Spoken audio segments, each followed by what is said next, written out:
Hi, we are Project Uno. I'm Alan. I worked on the card draw, the card shuffle, and the special cards. Hi, this is Antonia. I worked on the special features, mostly sound, images, and polishing up any type of visuals we had. And I'm Marco. I worked on the GUI as well as implementing ThinkSpeak into the game. So sharing my screen right now, we're going to go through a demonstration of Uno real quick. So here we have the title screen as well as the start game button. Selecting the order allows there to be no errors with the turns, and as well as kind of starts off which client user will start the game first. So there's a small error with the visuals. We wanted to implement images from like the files folder, and we haven't yet fixed how to remove the window. But here, for the purposes of the demonstration, we started with 2 cards. So here we start with player 1 on the right.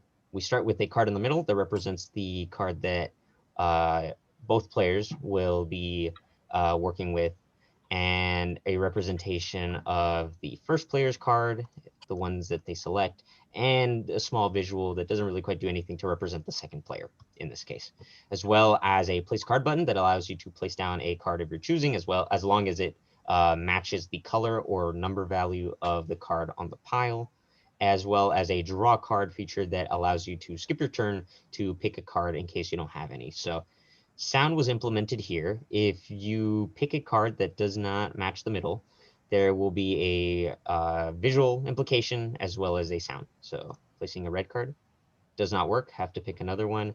And when I pick a green reverse card, which should work, there is a good to go button. So then ThinkSpeak sends a string to represent the card that was just played, as well as a signal that it is the second player's turn. So here we have green. We'll place down green again. For purposes of the demonstration, the browser does not have sound. So here we don't have any cards to work with, so we'll draw a card. That gives 1 card over here. And here we also don't have a card to work with, so we will draw another one. And it goes back and forth just like a regular game of Uno. Here, let me draw again. And now I'm able to place down a red 3 card. That should work, as both are the same number. Here, I do not have any red cards. I will draw again. And once again, goes just like how Uno would play. Okay, so we are nearing endgame with the Uno demonstration. So here I have a draw 4 card. This is supposed to send a signal through ThinkSpeak that allows the other player to figure that I just placed down a draw 4 card and that they have to draw 4 cards from the deck. So I'm going to place that down. And we're met with a menu to choose a color as well as a visual indication.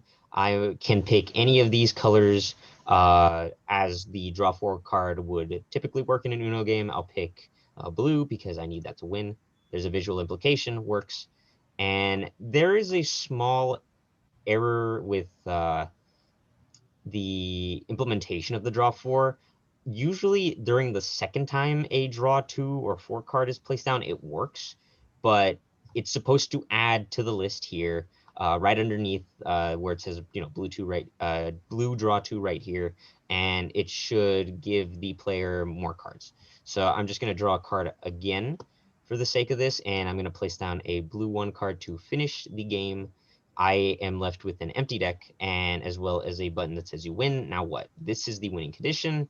Once I press that, a sound and a visual signifying that I just won the game. So that is the end of the demonstration. All right. For the start of the visual aids, one of the first places I started was the activation of the title cards, which turning off different functions and like buttons and the list of cards and just putting different color changes to different buttons and such. Okay. The next important part was the change and sound for when colors were placed, cards were placed, whether they were a right card or a wrong card, having their own respective sound and color to buttons.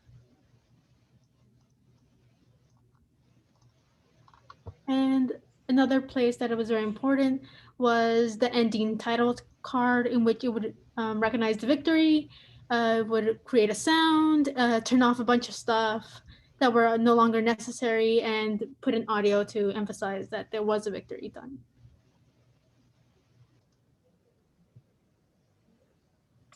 So the part that I worked on primarily was the card shuffling, the card draw, and the special cards.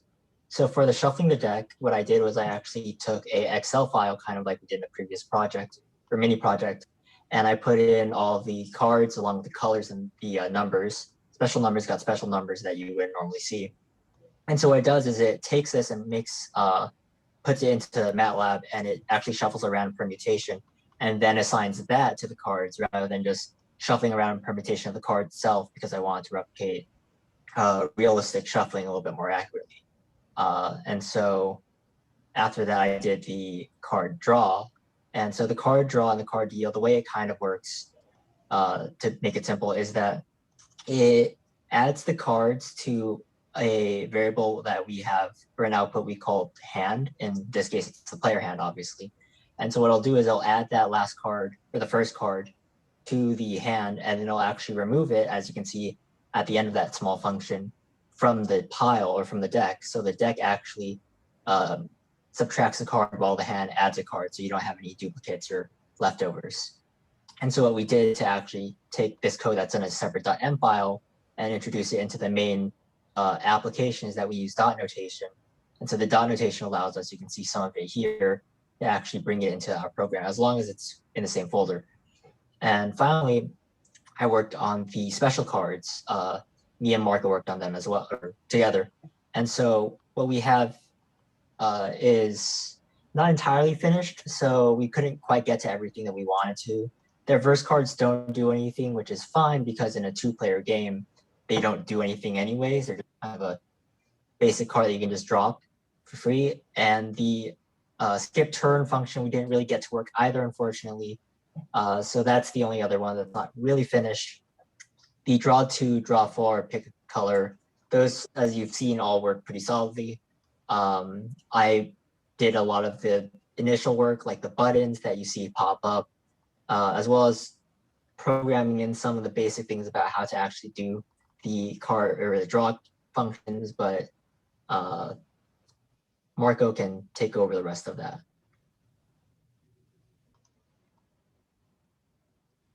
Right. So as Alan stated before, how the card draw functions would work to kind of help us implement a draw 2 and draw 4 function of the game here. I have a quick demonstration here. I have player 1 with a ton of draw 2 cards. Player 2 is right here. I'm going to draw a card. This implementation is a little bugged. So I've noted that after the first the first placing of a draw 2 card, it does not work to the other player, but usually after the second one it does. So I'm going to try to place a draw 2. The last card that my second player has is the yellow 4 card. It should not work at the first time, unfortunately. However, if I draw another card to stall for now, yellow 1 is the last card. Let me try another blue draw 2 card. And does not work for this one. But if I draw another one, so it's still a little bugged, but the coded implementation of it is still there, and I can show it right here. So for the place card function, where the draw 2 and the draw 4, and just checking to see if the card is equal color and equal number, is shown right here. So when you place a card, a giant if function determines whether you're allowed to place it down because they match the same numbers or colors, or if you're not allowed to, which is shown later down the line. But how we implemented the draw 4 and draw 2 functions was through ThingSpeak.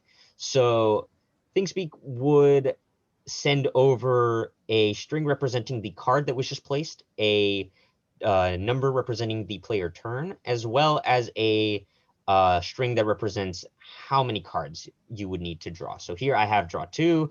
In the draw 4 or wild card segment of the code, we compare the card that was just placed down to its respective string. Black 13 represents the wild card, and black 14 represents the the draw 4 card. So once those are pressed, the buttons that allow you to choose a color show up, and depending on which button you press, gives it a integer that is compared here, and is gives us a string that represents the 0 of the color we chose. So that's how it was implemented there. Later down, it checks whether it's a draw 4 card or a wild card, where the draw state will change from its default, which was none. So down here, before going to that, we're going to check the other parts. So here, through ThinkSpeak, we write in all 3 variables that I mentioned before. And later on, it goes through the hand of the player to delete it once, the card that was just placed down, whether it's a wild card or a number card, and then delete it from the hand. So from there, we then go down to checking whether, first, we wait until it's our turn again. So we check the respected field of ThinkSpeak to see whether it is our turn again or not, and it loops until it is our turn. Right after that, it checks to see what card was placed down, and this goes for the case of player 2 as well. If it was a draw 2 card or a draw 4 card, we check right here. If it was default, we skip this if statement, but if it was not, we check whether it was a draw 4 card, where right here, we would go over the card draw function that was implemented, or we would go through the draw 2 branch, where it's the card draw implementation again, but only 2 times. As for that, most of the game was implemented into the place card feature, as in Uno, when you place a card down, it opens up a lot of possibilities, such as whether the cards are equal colors, equal numbers, equal types, and whether it is your last card remaining. But that is it for the presentation. Thank you for listening.